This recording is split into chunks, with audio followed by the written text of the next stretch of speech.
Российская идентичность, она не заменила этническую идентичность. Этническая идентичность остается устойчивой. 89, 90, 92%, да?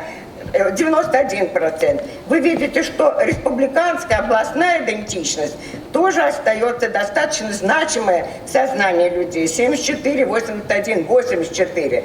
Данные по Татарстану показывают, что с гражданами России и русские татары очень активно себя идентифицируют. Данные по Татарстану, видите, татары 41, русские 53, а в России в целом 30. То есть в республике более высокая сильная идентичность.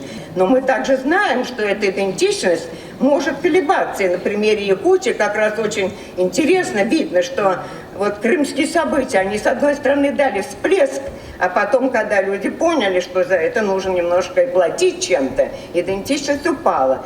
Есть татарский девиз, который, я думаю, может быть девизом и вообще для нашего общества. Бергя, бергя, гомергя. Всегда вместе. Леокадий Михайлович, надо перевести, тут не все же татары сидят.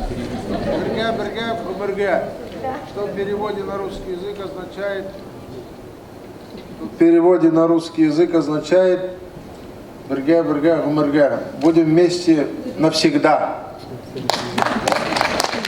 Как известно, в августе 2018 года вступил в силу закон, дающий право школьникам и их родителям выбирать, какой язык будет изучать ребенок в качестве родного. Русский язык тоже включен в перечень для изучения в качестве родного языка.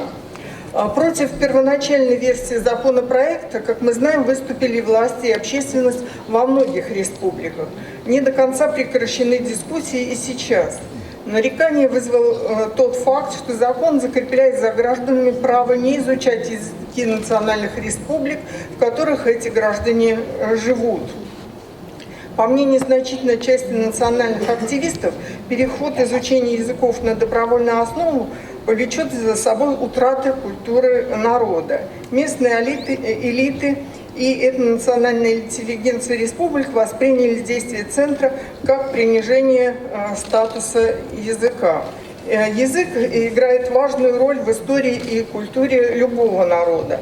Национальность на бытовом уровне во многом отождествляется с идеей языка. Часто можно слышать: нет языка, нет народа.